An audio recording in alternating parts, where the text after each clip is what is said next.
अस्सलाम वालेकुम दोस्तों, जॉली हज़ीम हाजिर है फिर एक नई वीडियो के साथ। दोस्तों आज मैं आप लोग के लिए जो हम पाइनएप्पल क्रीम पेस्ट्री बनाते हैं या पाइनएप्पल क्रीम केक बनाते हैं उसके लिए स्पॉन्ज बनाना मैं आपको सिखाऊंगा। ये बहुत ही आसान है, मज़े का बनेगा, बहुत ही फ्लफ़ी बनेगा। आपने बस जो मैंने आपको चीज़ें बतानी है उसे आपने फॉलो करना है, उसमें से कोई भी चीज़ आपने स्किप नहीं करनी। और जो अल्टरनेट होंगे वो मैं आपको साथ साथ बता दूंगा। तो इसे आपने ज़रूर बनाना है। ना इसमें ब्लेंडर यूज़ हो रहा है, ना बीटर यूज़ हो रहा है, हैंड विस्क हम यूज़ करेंगे और बगैर ओवन के इसे बनाएंगे। चलो दोस्तों से बनाना शुरू करते हैं। इसके लिए जो इंग्रेडिएंट्स मैंने यहाँ पे पूरी मैनेज किया हुआ है और मैं आपको बताता हूँ इसमें क्या क्या जाएगा। दोस्तों मैंने 3 अंडे लिए, मैंने यहाँ पे तोड़ के रखे हैं अलग अलग। आपने भी अलग अलग इसे तोड़ के चेक करके फिर डालना है। अक्सर ये होता है जी, एक अंडा ख़राब हो जाए तो पूरे का पूरा केक ख़राब हो जाता है, जिस वजह से हमने अलग से इसे तोड़ के रखना है। 1 कप मैंने फाइन फ्लोर लिया है, यानी मैदा लेवल लेंगे बिल्कुल। दोस्तों मैंने लिया है 3 से 5 ड्रॉप्स मैंने लिए हैं लेमन एसेंस। अगर लेमन एसेंस नहीं है तो आप और थोड़ा सा इसका छिलका पील ऑफ करके डाल सकते हैं पीस के। और दोस्तों ये है 4 से 5 ड्रॉप्स ऑरेंज एसेंस। और अगर ये भी नहीं है तो इसका भी आप छिलका डाल सकते हैं थोड़ा सा पीस के, 1 पिंच के करीब। दोस्तों ये दोनों अल्टरनेट है। अगर आपके पास एसेंसेस नहीं है तो आप वनीला एसेंस इस्तेमाल कर लें। अगर वनीला नहीं है, ना लेमन है ना ऑरेंज है, तो आप इसे टोटली स्किप कर दें, तो फिर भी आपका केक बन जाएगा। दोस्तों हाफ कप मैंने लिए वेजिटेबल ऑयल, हाफ कप मैंने लिए पिसी हुई चीनी, 2 टेबलस्पून मैंने लिए प्योर मिल्क जो होता है टेट्रा पैक का, वो मैंने लिया है।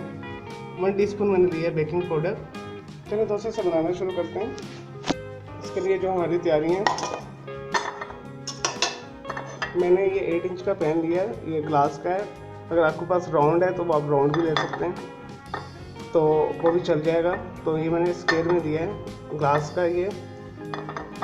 और एक हमें चाहिए बाउल, इसमें हम मिक्सिंग करेंगे सारा। और ये हैंड विस्क है, अगर आपके पास ये नहीं है तो आप सिंपल ये वाला कांटा यूज़ कर सकते हैं। और एक मैंने कढ़ाई रख दी है प्रीहीट होने के लिए, 10 मिनट में हम इसे प्रीहीट करेंगे। इसमें रेत नीचे बिछी हुई जेली स्टैंड है और हम बगैर ओवन के इसमें बनाएंगे। आधे घंटे के लिए हम इसे बेक करेंगे। चलो दोस्तों इसे बनाना शुरू करते हैं। दोस्तों जैसे मैं आपको स्टेप्स बताऊंगा आपने इसी तरह फॉलो करना है। सबसे पहले आपने वेजिटेबल ऑयल डालना है इसके अंदर, एक प्याले में या एक खुले से बर्तन में। इसके बाद 3 अंडे शामिल कर दें।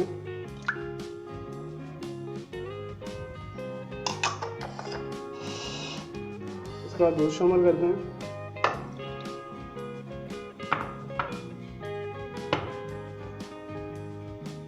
लेमन एसेंस ये 5 ड्रॉप्स के करीब है, 3 से 5 ड्रॉप्स।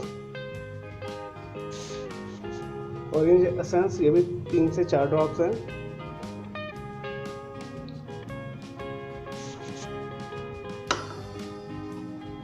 नेक्स्ट हमने इसमें पिसी चीनी शामिल करनी है। ये बिल्कुल फाइन की हुई मैंने, ये घर की चीनी मैंने पीस के रखी हुई है। अगर आपके पास जो है एक डब्बे वाली मिलती है पिसी पिसाई चीनी, आइसिंग शुगर, वो भी डाल सकते हैं।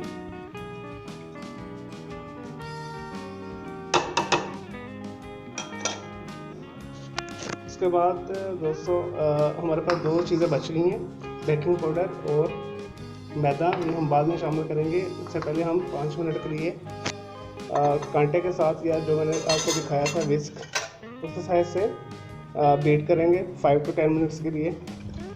तो जैसे ये स्मूथ होता है फिर नेक्स्ट स्टेप करते हैं हम। लेंगे दोस्तों मैंने अच्छे तरीके के साथ 5 to 10 मिनट से वेट कर लिया। तो आपने अंडे जो लेने हैं वो रूम टेम्परेचर पे लेने हैं। हर चीज़ रूम टेम्परेचर पर होनी चाहिए। अब हम इसके अंदर फाइन फ्लोर शामिल करेंगे, यानी मैदा।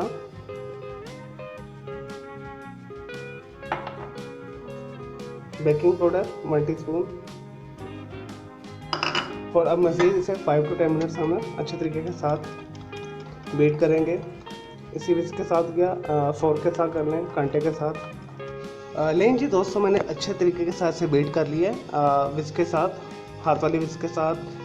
विस्क नहीं है तो फिर आपने कांटे से कर लेना है। अब हम इसे इस पैन के अंदर मैंने एक जो है पेपर बिछाया हुआ है। कोई सा भी पेपर लेना है, बच्चों का जो होता है पेपर वो फाड़ लें आप किसी भी कॉपी में से, इंग्लिश में से या मैथ में से या सिंपल प्लेन में। अगर आपके पास बटर पेपर अवेलेबल नहीं है तो ये भी चलेगा, कोई सा भी सिंपल आप बिछा लें। और ऑयल लगाने की ज़रूरत नहीं, क्योंकि केक के बैटर के अंदर ऑयल है। अब इसके अंदर ये शामिल करते हैं। चलिए दोस्तों, मैंने मोल्ड के अंदर इसे सांचे के अंदर केक के बैटर को डाल दिए। अब हम इसे बेक करते हैं। मैंने आंच तेज़ कर दी है और हम ऐसे आधे घंटे के लिए इसे बेक करेंगे। कढ़ाई के अंदर एहतियात के साथ उठाएं और दरमियान में रखते हैं।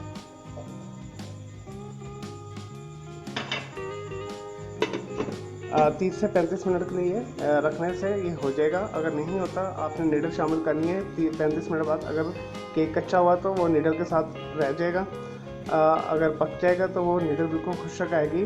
और दोस्तों, अगर आप इसे ओवन में बेक करें, कन्वेक्शनल ओवन में बेक करें, तो उसमें 30 मिनट के अंदर हो जाएगा। आधे घंटे के लिए 200 सेंटीग्रेड पर, 180 से 200 सेंटीग्रेड पर और 400 फ़ारेनहाइट पे। चलो दोस्तों, जैसे ये केक बेक होता है फिर मैं आपको दिखाता हूँ कि ये कितना मॉइस्ट है और ज़बरदस्त बना है और बहुत ज़बरदस्त बनेगा। ये स्पेशल क्रीम केक के लिए बेस्ट रेसिपी है स्पॉन्ज केक की।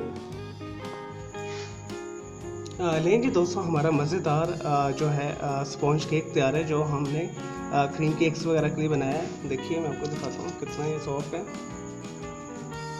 कितना स्पंजी है। ये देखिए बिल्कुल अच्छी तरीके से कुक है। चलो दोस्तों, मैंने इसे कटिंग करके आपको दिखा दिया क्योंकि मेरे पास टाइम नहीं था। तो मैं उम्मीद करता हूँ आपको मेरी ये जो है स्पॉन्ज केक की रेसिपी पसंद आई होगी। इसे ज़रूर बनाइएगा स्पेशल पाइनएप्पल केक्स वगैरह के लिए। तो ये बहुत मॉइस्ट सॉफ्ट बना है। बस आप लोगों ने इस चीज़ का ख्याल रखना है कि आपने मीडियम हीट के ऊपर आपने बेक करना है। 5 मिनट के लिए आप इसे प्री हीट कर लीजिएगा। तो ये देखें, बिल्कुल परफेक्ट केक है, कितना मॉइस्ट है, कितना स्पंजी है।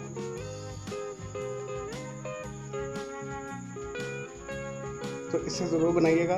मेरे इस वीडियो को लाइक करें, कमेंट्स करें और शेयर कीजिएगा। मेरा दूसरा चैनल ग्राफिक्स आर्ट्स का कलर क्लाउड के नाम से, उसे भी आप सब्सक्राइब कर लें और मेरे दोनों चैनल के बेल आइकन को ज़रूर क्लिक कीजिएगा। दूसरा मेरा चैनल है कलर क्लाउड के नाम से, तो आप उसे भी सब्सक्राइब कर लें। मेरे दोनों चैनल के बेल आइकन को ज़रूर क्लिक कीजिएगा ताकि आपको लेटेस्ट अपडेट्स और नोटिफिकेशन मिलते रहें। मुझे इजाज़त दें, आपके अल्लाह हाफ़िज़, टेक केयर।